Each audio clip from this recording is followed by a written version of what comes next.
So what about the impact of each platform? So if your content is on Facebook, LinkedIn, and YouTube, what have you seen with your clients has maybe gets you the most traction? Which platform should you focus most of your efforts on?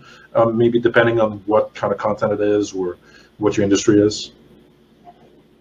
Yeah, I think that's kind of a broad question. I think you really have to focus on who's your audience first, right? So if we're B2B, right? So maybe more of our people are on LinkedIn versus Facebook, but that doesn't mean we're not going to share it on Facebook as well.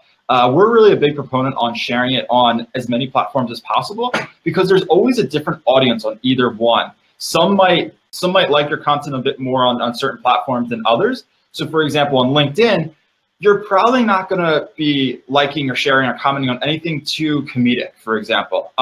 You don't see as many cat videos on LinkedIn as you do on somewhere like Facebook. So we keep it more business related on LinkedIn, but at the same time, our content does really well on all different types of platforms. It just really matters, I would say, is who is your audience at the end of the day, and really understanding that to create the specific content that they'll resonate with the most, as opposed to just blasting it out there and hoping someone is actually going to like or comment or share on it. I understand that your content has to be, relevant for your audience, but would you have different content depending on the platform? You said you keep it more professional on LinkedIn. I understand that LinkedIn is really a professional platform, but let's say on Facebook, YouTube, would you upload the same content on all three platforms, or would you try to do like different content based on each platform? So I would say this is dictated by the campaign you're running.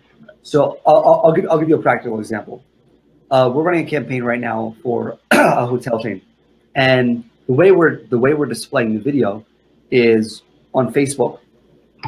We're running a retargeting campaign. So anyone that left the shopping cart and an abandoned cart, we're going to show them this piece of content, and it's actually garnering more bookings for them.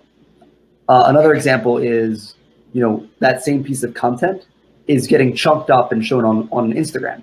And that Instagram content is not direct conversion related, but brand related.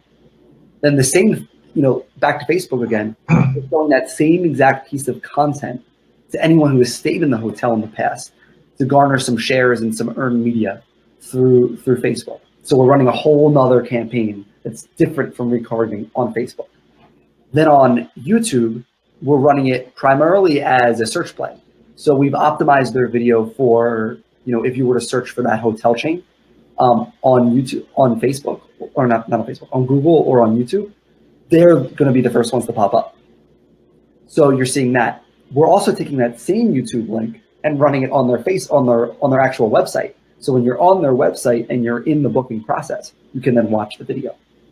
And then that same exact YouTube link is now also being promoted in the entire hotel chain's email signature. So anytime they're emailing with vendor partners or with people that they're trying to sell block rooms to, they're going to be able to see the video.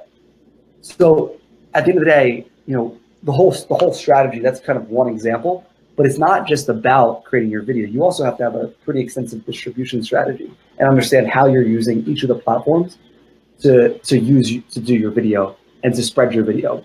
Because really at the end of the day, if no one sees your video, you've kind of made quite an expensive piece of art, and you've invested a lot of time in it. But if people are seeing your video, it becomes very much more powerful.